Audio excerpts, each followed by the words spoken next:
Where is We are that? now live. Oh, okay. Got it. Good morning, County of Stettler. Thank you for being accommodating and letting us change our time. Today we're going to talk about the basics of Shelterbelt design. Again, as always, for the last, I don't even know, I've lost count. I think it's been 7 presentations. Toso Bozic, good morning. Good morning, Quinton and the folks in Stettler County. It's a beautiful day outside here in Edmonton.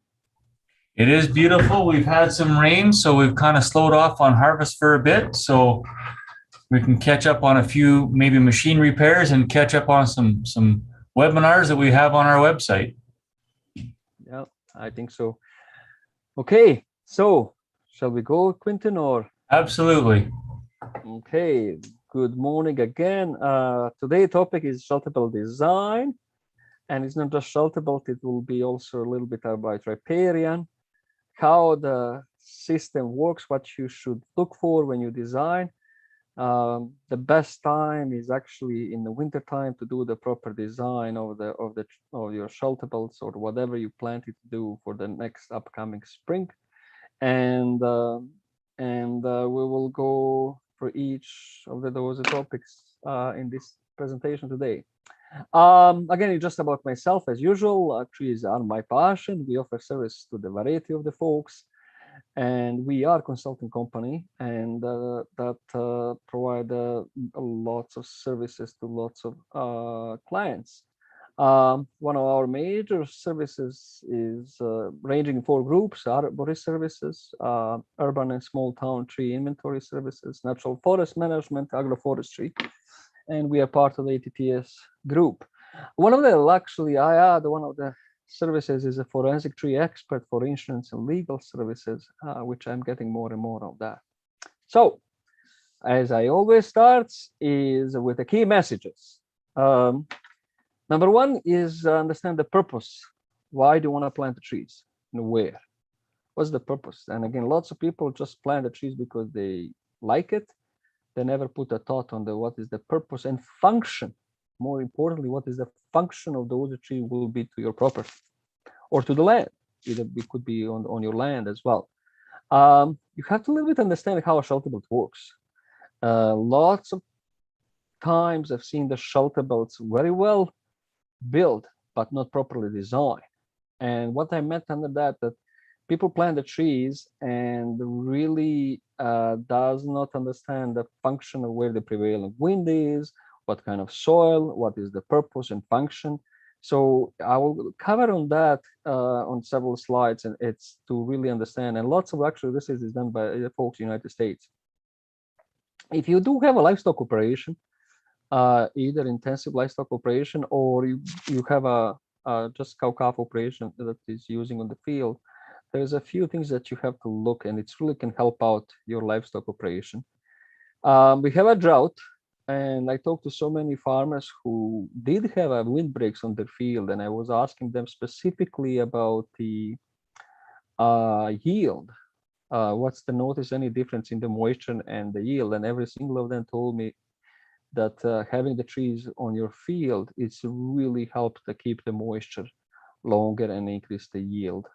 Even though they might lose some of the crop yield along right close to the trees. Water is the big always issue in Alberta. Having the trees around the riparian area is definitely going to keep the water in the property. I remember several farmers who told me here in Alberta, the moment you remove the trees is the moment that water starts disappearing from your land. Develop the plan in wintertime. There's lots of things you can do in wintertime, and choose as many as possible different trees and shrubs. I cannot stress that enough. One of the things with the interesting is spacing. Lots of people ask me, say, oh, should I plant 8 feet, 10 feet, 15 feet, or whatever? It's just recommendation. I'm going to cover some of the spacing that is usually said, in the Shelterbelts, but it's just recommendation. Be very creative when you're creating your Shelterbelts or planting trees on your property. So those are some of the key messages. Values of the trees to your property. You can pick and choose any of those. Pretty much all of the trees on your property perform all of those values. Doesn't matter if you just have one thing in mind. Trees do sequester carbon, recharge the dugouts and the groundwater, increase the crop yields, and protect the livestock. If you have a livestock, increase your property value up to 20%. Don't forget about that.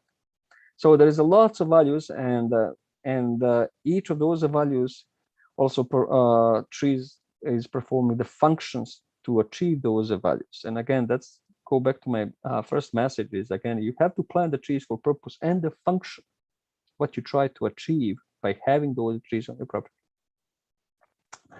I show this slide over and over. Again, it's a property next to Red Deer. Mr. Terry Krause planted those trees started in 2008. It's now 13 years old. He has over 54 different species, different ages. And again, as you can see on the left corner, there is no trees whatsoever. It was just a pasture. And now this property is just blooming. Interesting things, I talked to Terry last week, and he told me, because he has a drought, and he said to me that the trees on his properties really don't have any effect on the drought, even though he doesn't water them. And he said just across the road and around the area, most of the trees has some of the symptoms of the drought. And I told him one of the reasons why his tree doesn't show the drought, because he has so many different species, and they interact. They don't isolate themselves. They help each other in the time of the stress. And having the different species has a different water requirement, different impact of the wind and hot weather, really help them work as a unit. And that's why I told him why he doesn't have a lot of, or any actually distressed trees during this drought. And one of the reasons, it has a 52 different species. And as you can see, from conifers to hardwoods to shrubs, to some of the exotic species. And I will cover some of them on my next week topic about choosing the trees and shrubs for the Shelterbelt County. But again, the more you plant, the better it is overall for your property. My ideal farm on the farm level, with a nice windbreak, nice riparian area, and nice Shelterbelt around the home. It's really, I always say this is the ideal farm from my perspective. You have a water, you have a trees, you have a farm, you have a livestock, everything. And it is achievable. Lots of people said you can't do that. And especially now with some of the windbreaks, people said, well, I have a bigger machinery, I can't. Well, we have a now driverless tractor. Everything's driven by the GPS. You can go precisely where you're going to plant the trees, and those trees really do not impede with your operation whatsoever. Especially in the dry year, those windbreaks that you have on your property will keep the snow and moisture longer, which will show in the increase in the yield of your crops, or in the same time protect your livestock. So what kind of Shelterbelts we have? I put 4 of them. This one is a windbreak. This one is the around the home. This around the livestock operation. You have a riparian, and I'm going to cover a little bit for each of them. I always start with the water and trees. Do not cut the trees and willows and shrubs around your wetlands and water. It's simply, if you cut them, you're gonna lose that water, and that water will disappear. And the purpose of the trees is not just purify the drinking water, but also absorb the pesticide, the fertilizer, and heavy metals. All of those trees around the water bodies are hotspots of biodiversity. I always mention the Canola Council. Canola Council of Canada. They promote trees and Shelterbelts and windbreaks to the farmer when they're growing canola, because there's a lots of beneficial insects, fungi, bacteria, and viruses in the forest that greatly contribute to the whole ecosystem of the agriculture crop. And having them there is nothing but beneficial to your farm and your property. And on top of that, it's going to keep your water. Keeping water is really priority for lots of folks today in Alberta. How that works, this is a picture from my friends from Cows and Fish. If you have a small little creek that is here and you have a vegetation here and no vegetation there, this vegetation above ground is literally holding the water in the bank. And when it's a dry and drought, what we have this year, it's the water from this river bank or creek is getting into the creek and keep the creek supply of the water. If you don't have a vegetation, this is how much water you have. And again, it's a saving account. So having the trees around the wetlands and creeks and water bodies is really must. And it's only maybe a fraction of your farm that you have trees around those water bodies. So keep them. Don't remove them. And like, with the beauty with the trees and land is all. I actually slide over and over. This is done in Iowa, and this is a very typical creek or small little river with erosion that happen mostly to the livestock, and you can see the river bank, you can see the few trees. And what they've done, basically, they took the cows out, they cut some of those trees, they did some of the replanting. And so this is 1990, it's almost now 30 years ago. And just 4 years later, you can see this vegetation start coming back. You can see the things start, trees and shrubs start growing more and more. And 10 years later, you cannot recognize those two different pictures. So as I said, you give the chance to the Mother Nature, they will reclaim relatively quickly, especially along the riparian area. And again, the only thing what they've done here is put electrical fence and keep the livestock out. And also they did a remote watering, and that's all what it takes. So once you go from here on the right on this side to here, you don't want to go back again here. So it's getting more and more as a common sense for people. Just keep the livestock away from the water bodies. And the same coin, also don't, if you do the cropping, again, keep the buffer, keep that riparian buffer. It will keep the moisture and lots of other beneficial things to your farm, to your crop production. And what you can do, again, this is a prime example, natural forest. Again, this was a natural forest of my friend Peter. Creeks he has a creek year-round running. He used to have a sheep and some livestock, but he took them out, and it's very normal natural creek. This forest was planted when it was young, and again, you can see the very narrow creek. So what you want to have a very deep creek and very narrow versus shallow and wide. Every time when you see the shallow and wide, it's most likely it's not healthy. You want to have a deep and narrow, and that's what most of the creek you can. Here in these little photos, one of the lady not east of you in Red Deer County, she wanted to restore the riparian area and planted the trees and shrubs along the Red Deer River, and trees are coming back. So again, keep those trees and shrubs around your water bodies. That's my message. And the livestock operation, if you do have an intensive livestock operation, overall is improve the well-being from protecting the livestock from stress and airborne disease. There's plenty of studies showing that having the livestock protected by the trees is definitely reduce the stress.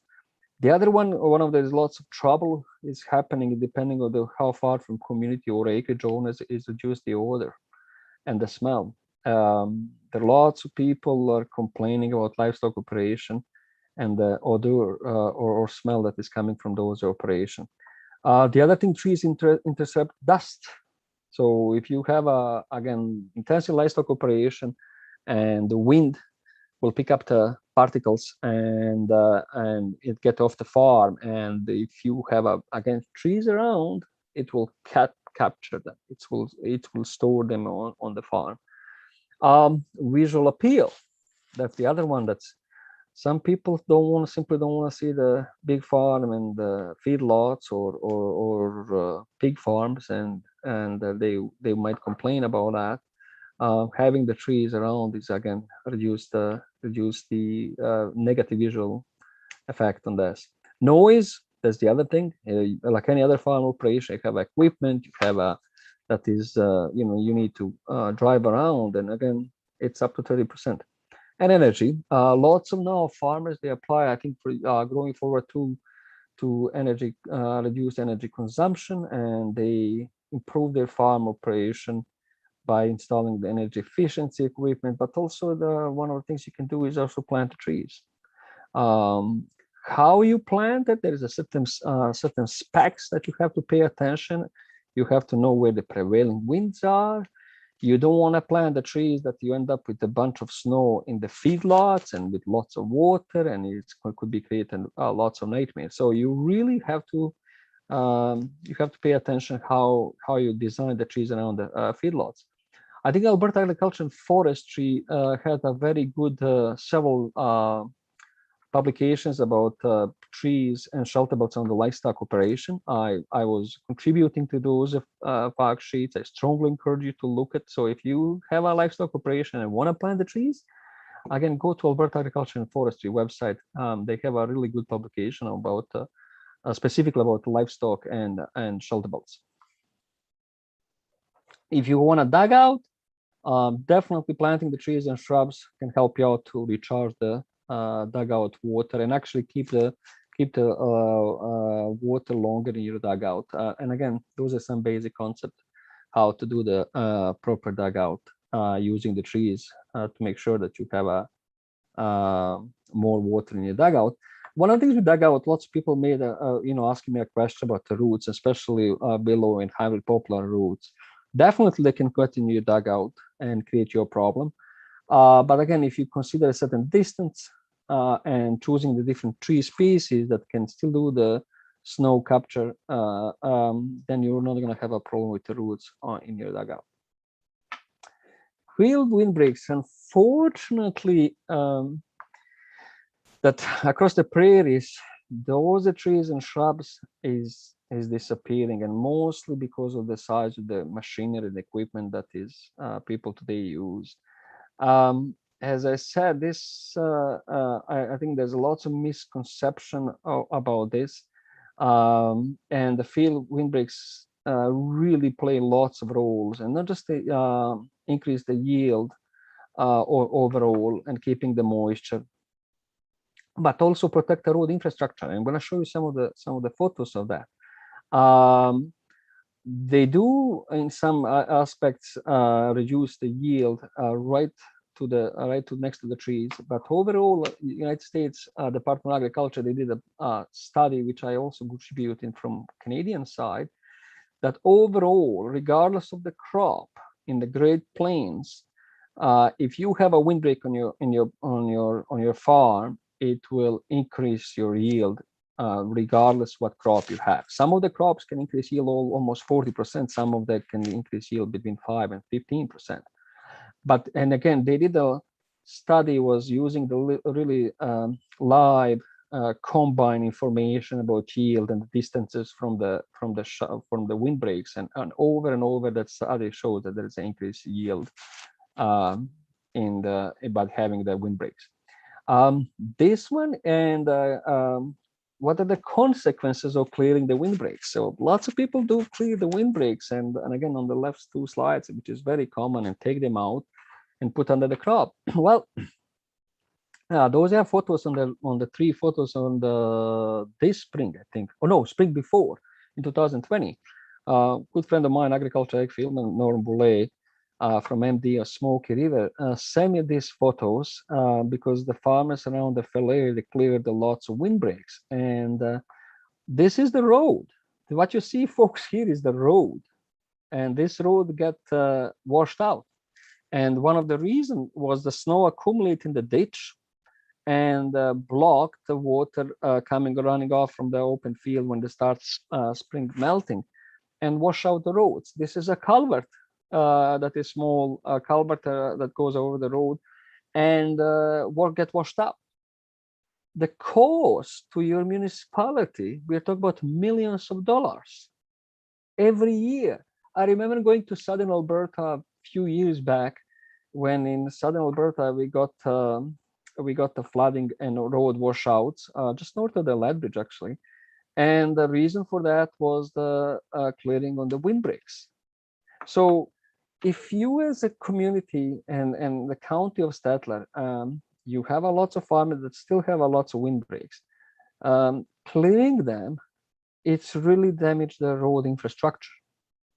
And the cost to the counties, it's quite a bit. And I called several counties to ask them how many washouts and the flood damage in the early spring happened as a result of the removing the trees from the nearby farmer fields. And every county, not every county that I talked to, we are talking about between $2 to $10 million sometimes, depending on the year. Eventually, you as a county resident, you have to find that money to fix that.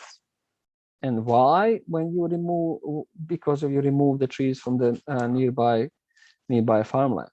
So again, there's sometimes you have to look much more bigger picture as you are parts of the community and say, hey, keeping that rows of the shrubs and trees on my land, it's not just contributing to my crop yields, but it's also protect my county infrastructure and roads. So, and also one of the things that's happening especially in Peace River region, clearing that forest land and Shelterbelts also lead to change in local climate. More wind can cause all kind of trouble to agriculture, crop, or livestock operation. So again, and changing that local climate, you don't adapt overnight in that sense. So do not, my message to you, if you get anything, is do not clear those field windbreaks, especially now with technology, with the GPS and driverless tractors. You can still do the cropping and do the livestock operation without removing those windbreaks. Keep them because the climate is changing, and most likely we will get more extreme weather because of the climate. And those windbreaks and trees will protect your land and protect the infrastructure surrounding your land. Shelterbelts, which everybody probably knows about, the main purpose is to reduce the wind speed. That's one of the main purposes. You try to protect your farm from the constant wind that we have in Alberta. And again, there's a list of the benefits of the Shelterbelts. Again, trap the snow, dust control, provide a shelter, etc. So it's very, very similar as the values of the trees as well. Now, one of the things before you design the Shelterbelts, you really have to do a little bit of homework, and it doesn't take long time. Number one, you have to understand the prevailing wind direction and the behavior. Wind behavior is not all the time same. Wind speed in the spring, or wind speed in the fall, or during the summertime, it's not the same, or winter time. So you have to know, and if you live on a farm long enough, you will understand where the major winds and how they behave throughout the year. You have to understand that space. Trees take space. There's lots of big trees, and you have to understand how far from home, from farms, from machinery, grain bins, all of that. So don't just plant the trees and then 5 years down the road, oh my goodness, I have to remove the trees, or I cannot put a bin, or I cannot build a storage building, or something like that. Do the little homework about space, how much you have space, and how far you want to plant the trees. The other things, your farm is or property is not isolated. So planting the trees along the roads, ditches, signs, etc. You have to understand the distance. There's a bylaws what kind of trees you can plant along the major highways. What's the distances are. Friend of mine who told me that lots of unfortunately mortality in Alberta happen in those intersections where is a stop sign, and unfortunately young kids usually go through the stop sign because they don't see the road because of the trees. So you have to understand that you don't want to plant a tree that can impede the visual access for the around the intersection in that sense. Amount of snow accumulation. Again, this website, current historical Alberta weather station data, is free. You can go back and look at your land or nearby weather station to figure out how much moisture, frost freeze, when it's the hot days, etc. It's amazing website that I use quite a bit actually, to see what's happened with the weather in your area. As I said, avoid blocking the road signs and intersections. Again, friend of mine who knows that many other people who lost their family member because they went through the road and get T-boned and get either injured or killed. And one of the reasons they couldn't see because of the trees and shrub vegetation. So pay attention to that. Those are very important considerations. I'm going to folks show you several slides that I obtained from actually from my friend Craig Stange, who was 43 natural resource conservation officer with the North Dakota, a very good friend of mine. And I said several slides. Next slides, it's coming from United States. Unfortunately, we in Canada, we don't have any more research. And now I entirely rely on the United States coming to the Shelterbelts and Windbreaks. What they've done, they really looked with the high-speed camera and the wind tunnels to figure out what's happening with the wind and snow when it hits the barrier. And as you can see over there, on the top you have this straight line, and then you go a little bit curvy, and then you have this whirling around when it hits those imposed barrier, and where the snow ends up, and how far is distance, and particles that stay before and after, and on and on. But again, they did this for the purpose how to design proper shelter belts, and what's the density of the shelter belts, what's the heights of the shelter belts, how far distance from the major highways, and try to reduce the snow and end up on the major highways and create the mortality and the problem. So again, they did a very, very good study. And again, this is just some of the pictures that they did, and it tells what happened with the wind and snow when hit the barrier. Now, again, being my dear American friends, and this is North Dakota, and what they've done, they did the same thing. Instead of wind tunnel, they set this up and put in the playing fields of the North Dakota, and to see when the wind coming from this direction, and they put that same fence with a particular spacing, particular heights, and where the snow ends up, and what's the shape, how much snow. They measure the snow, how far distance it's going, and based on that, again, they provide a recommendation on for the Department of Highway and Transportation, where to plant the trees in intersection, where to plant the distance from the highways, how snow behaves, what's the amount of snow that is stored in that area. And this is what was, to be honest, was whole aha moments for me, even though I've been doing this for a while. They find out once you create a 10-feet barrier, the accumulation of snow is go proportionally. So they look at the fence height in green. Okay, it's 12 feet or maybe 14, but look at the amount of snow. It's like 80 tons of snow is collected by that fence barrier, and it's huge amount of snow. And again, based on those research said, yeah, you put a 10 feet, you're gonna get a lots of snow and lots of moisture. Or on negative side, you might end up snow with on your highway that somebody has to remove that snow. So, but it's a huge amount of snow that you can capture with the Shelterbelt Windbreaks. And again, this is a drift profile. What they've done, if you have a very tight space where it is solid, like behaving like a wall, you end up with a huge amount of snow in the let's say 10 heights of the barrier. If you have a more porous, 50% more porous, snow is more distributed. How did it look like in real life? Narrow and tight spacing, you end up with a pile of snow in your field, or your own highway, or your home. So the spacing among between those trees are very important. Instead of maybe 8 feet foot spacing, you might put 15 or 16. You want this snow more distributed on your field. You don't want them just pile up like this.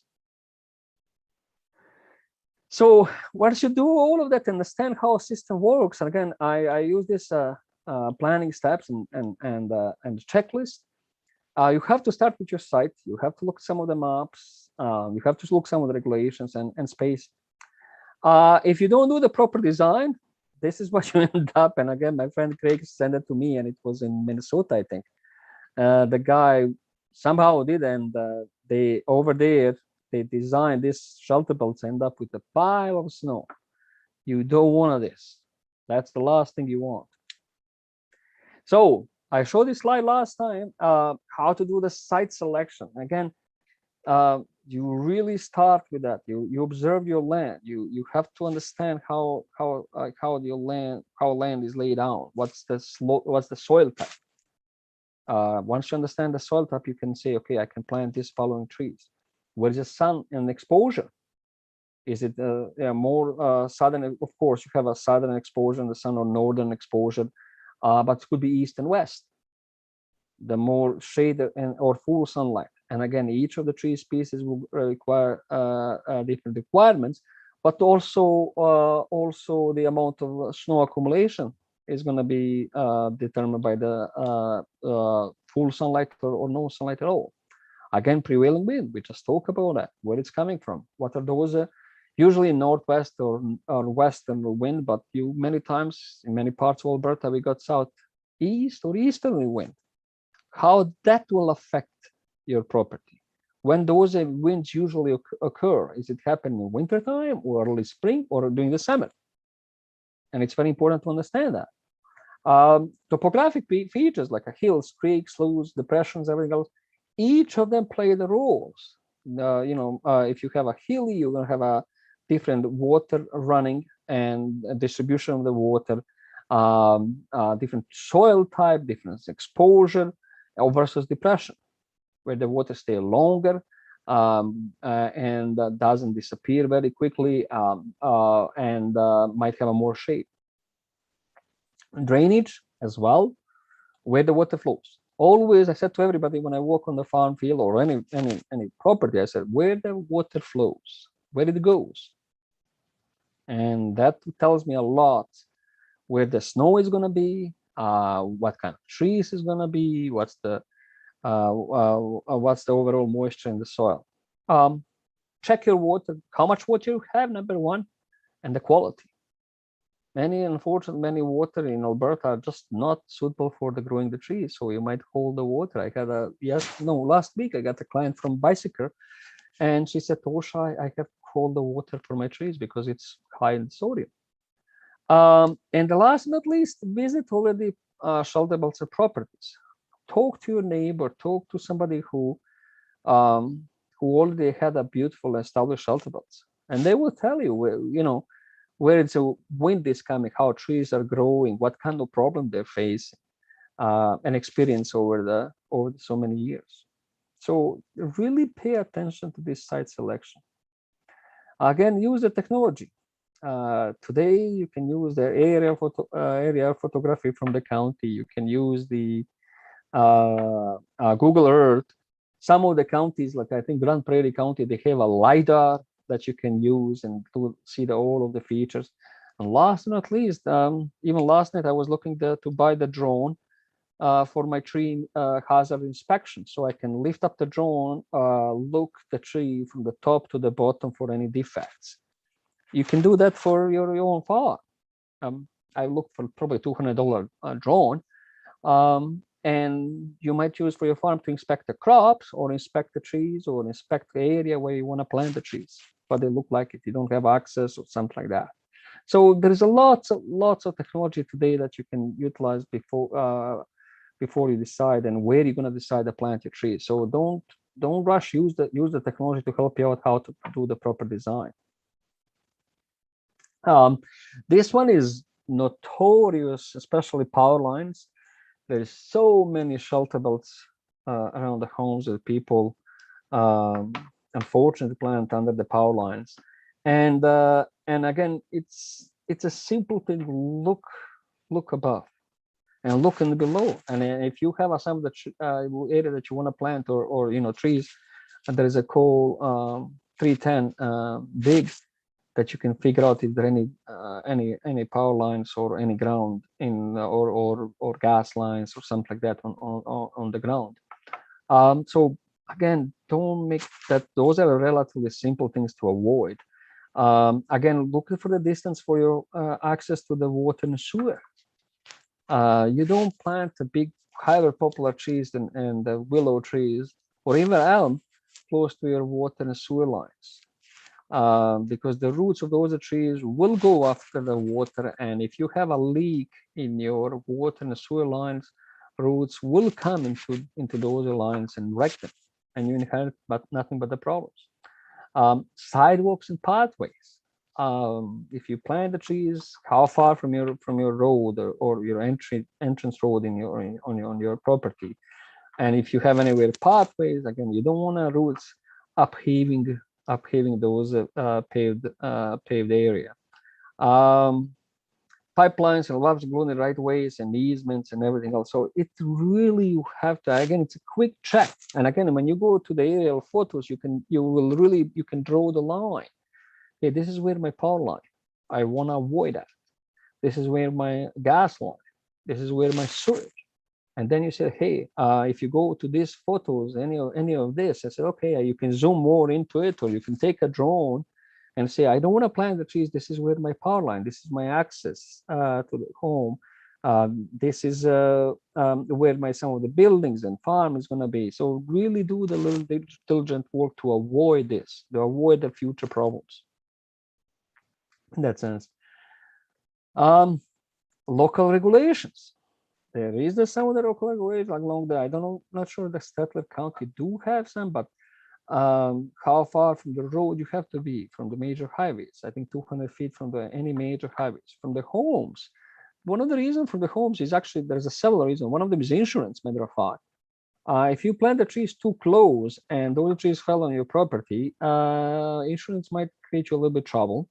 Also for the fire purposes, if you plant the trees too close to your home in the case of the fire, you don't want to, would like to have some area that you can fight fires nearby your trees. So again, some of those things you have to really think about it. And again, there is rules and regulations. If you get some of the exotic trees and shrubs, again, be careful. You can plant them, but be careful what exactly you're planting. There is a lots of invasive species that we really don't want to see in Alberta, and knowing what they are is very important. For the pests, again, you have to understand that for example, you cannot prune the elm trees from April 1st till September 31st. If you have now elm trees and you need to prune, you cannot. There is Alberta provincial regulation that you cannot prune the elm trees during the April 1st and the September 31st. So I understand some of those local and provincial regulations. In some cases, if you have some federally regulated species at risk, you might pay attention to that, but those are very, very few. Distances. Those are on the left side is the picture coming from the PFRA, and the shrubs are 3 feet between.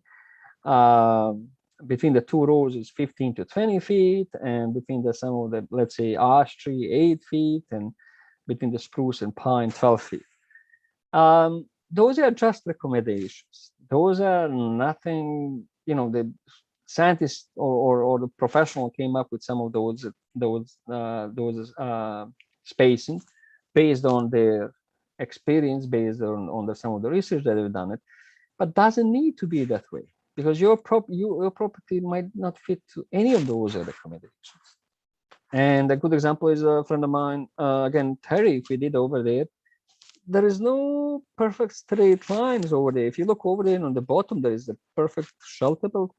He doesn't have any of that. He put a different size, different spacing, different shapes, mixture of the between the rows. So it doesn't be a row of the spruce tree. And you know, I always said it can be spruce, pine, tamarack, elm, everything in one row. You can design that. In the second row, you might say, okay, I'm going to put ash, I'm going to put fir, I'm going to put elm, I'm going to put some flowering trees over there. And again, as long as you alternate, as long as you don't create too much opening in that space. Yeah, there will be some competition, but again, here you have a lots of competition and all of them are doing fine. And you might lose some of the trees. Okay, that's fine. But overall, you want to create something that is more resilient. And sometimes having those rigid spacing are not recommended at all. Again, if you have you want an instant protection, you might go with a tighter spacing and say, I'm going to plant instead of 3, I'm going to plant at 2 feet or 1 feet. I had several clients who planted spruce instead of 12 feet. They planted 4 feet apart. And still today, after 30 years, all of them are doing very well. Eventually, probably 5 years or 10 years from now, many of them is going to start dying out. You're going to take some of them out. And by the year of 100, you're going to have a 12, 14 feet space. So depending, again, go back to your purpose and function. And you said, you know what, I want a tighter spacing because I need more protection now, instead of waiting for this spacing to kick in. And again, Terry did exactly the same. He said, I plant more dens. I know I'm going to lose some of them. I'm going to cut them. I'm going to remove them when they grow. But right now, I need a protection, because here just open field. It was a pasture. What is over there up south on south fence. So as I said, that's be creative. Create in natural world. You're never ever going to see the straight line. Never. I'm a forest engineer by training, and we as engineers, we love the straight lines. We as humans, everything we convert into the straight lines. And every time when we see the trees, you see the straight line. And in nature, that doesn't exist. Nature will never ever create a perfect straight line. So if you look any forest, you're never going to see any straight line. And in your area, let's say in Stettler, you have a bluff of natural aspen, and let's say 2 acres. In the center of that bluff is the tallest trees. All further toward the edges is the smaller trees. And again, the reason for that, those trees on the edges, protecting the trees in the center of the bluff. And that's why those trees has a more moisture, more protection, and they're taller than the surrounding trees.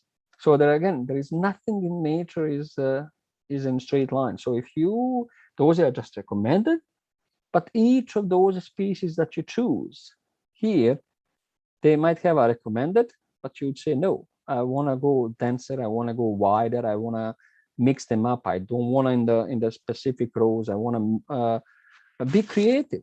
You have a chance when you plant the trees to really be creative, and why not? I put this somewhere. I think this is much more for Southern Alberta. I think this slide is I presented for the Rocky View County and Willow Creek County, way in the south. And they asked me, so what is the ideal 5 rows Shelterbelt? And in the south, depending if you have a clay or sandy soil, you might start with some of those, Carolina or Silver Buffalo Berry or Cotonaster. With Carolina, and next Tuesday, I'm going to talk about choosing the variety of the trees. Do not plant Carolina unless you must. There is nothing else left. And if you plant them, really control them. They can really run amok and really spread all over. And we don't want to, especially not going into riparian area. Carolina is a nitrogen fixer, and it's a very hardy species, but really can be devastating for the natural environment. And then I have Manitoba maple and willows and ash, hybrid poplars, American elm and Siberian elms, oaks, Amur maple. As you can see, I told them those are species that are able to handle the clay soil. And again, you might go with the shrubs and flowering, depending on the exposure, depending if it's, I always said, if you want to plant the spruce, they are like cold northern exposure. In the other hand, pine like southern full sunlight exposure. So again, you have to look for that in each of the species. And within a rows, and again, it doesn't need to be in a row like this. You can mix them up pretty much, as long as you create that some level of the protection from the wind. And if you have a sandy soils, which they do, I told them, go with Rocky Mountain juniper and Yugo. One of the things what I find out in Willow Creek County, because they really have a Chinooks and really strong winds, I always told them plant, which I find out again driving through the southern Alberta, planting Manitoba maple, in this particular case over there, Caragana. It's really, you have to do first plant the shrubs to protect from the very strong wind in the first, year one. And then in year 3, you might start planting some of the hardwood species. And year 5, you might put some of the conifers, because you need to have some level of protection when you have a strong wind that is hitting your property. So don't try to plant all 5 rows if you have a really strong wind. Plant lilacs, plant shrubs, and they will create protection from the wind for the maples, for the elms and oaks, and then later on for the spruce and other species. So again, lots of people, they want to do everything at once in 1 year. Don't do that, and especially if you start from scratch. So take 3 or 4 years and develop. Again, in this case with Terry, he didn't plant all at once. He planted this one, and this one trees are taller, and this one is a smaller. And again, this one protecting the small ones. And you need that. They need some of the protection. If you plant them all the time at the same time, most likely this one will not be able to survive. So again, take your time and build the Shelterbelts in several years versus 1 year. Go back to the key messages, folks. Again, if you plant the trees, either for riparian or windbreak or Shelterbelt or livestock, understand the purpose and function. You have a purpose, let's say livestock. Okay, the function would be reduce the odor, reduce the dust, and protect the livestock from the cold wind. It has to be a function. Tree have to perform the function what you want. Understand how Shelterbelt works. Where, again, in some of those slides, you can see where is accumulation. If you put more tighter spacing, you will end up with more snow in the Shelterbelt, so more snow on your land. Is that what you want? Maybe if you want to recharge the dugout, okay, yeah, I will do that. Or I don't want to do that. I might go with a wider space in that sense. Again, that slide that tells me if you have a 14-feet barrier can accumulate 80 tons of the snow. It's a mind-boggling amount of moisture and snow that tree can accumulate. Develop the plan during the winter time. Really take maps, do the proper collect information on the site. Make sure that you know where is the exposure, what kind of soil, where water flows, etc. You definitely need to order trees and develop the budget and time and how to do that. And previous presentation, I covered the tree planting. Choose as many as possible tree species and shrubs and be creative. Don't put everything in one line. That doesn't function in Mother Nature whatsoever. Spacings are accommodation, nothing but. And again, being creative on a spacing is actually lots of fun and lots of creativity people come up, and especially you might involve your kids or grandkids when you do that.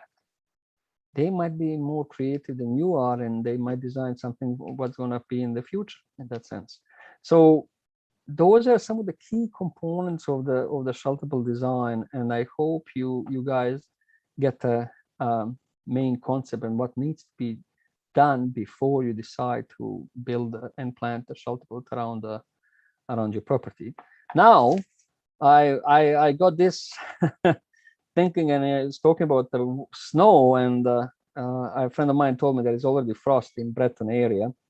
And he's, I always said, this is the best snow management. You go somewhere in tropics, you will not have a problem with snow whatsoever, and not worried about Shelterbelts and Windbreaks whatsoever.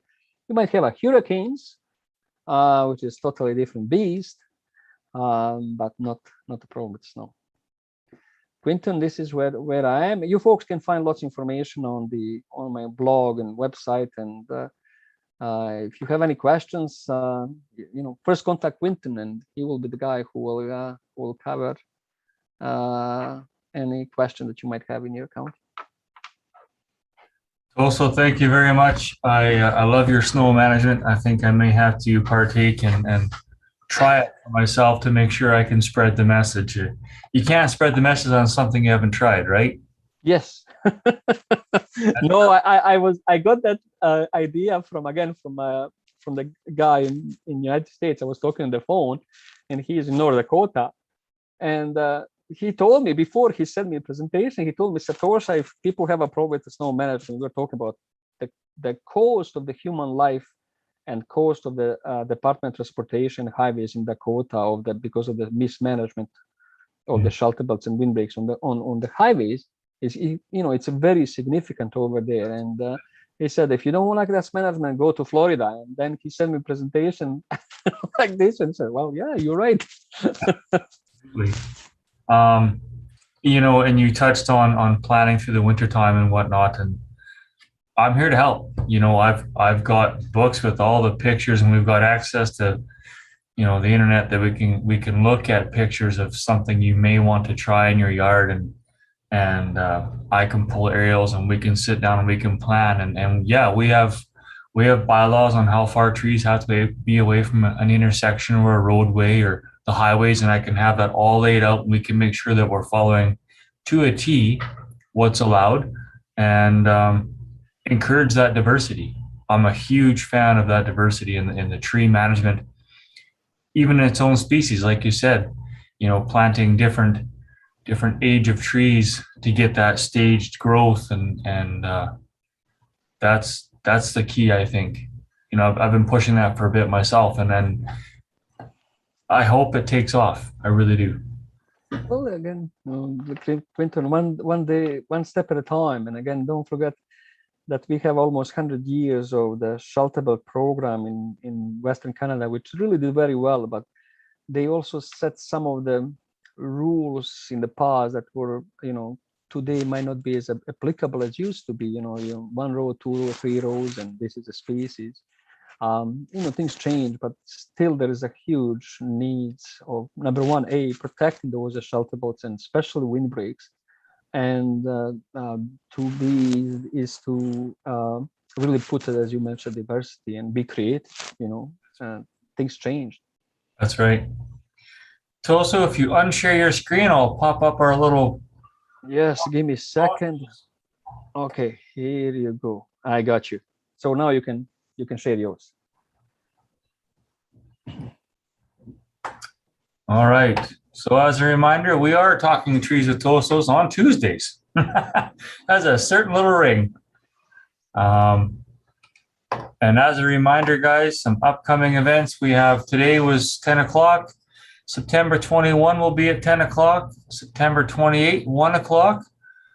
And as always, if you've got questions and can't make it live, send them to me. I'll ask your questions for you, and we'll make sure that the pro has a chance to reflect on your issues or comments.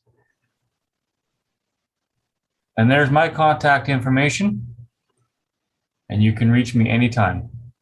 Toso, as always, thank you very much. It's been a pleasure.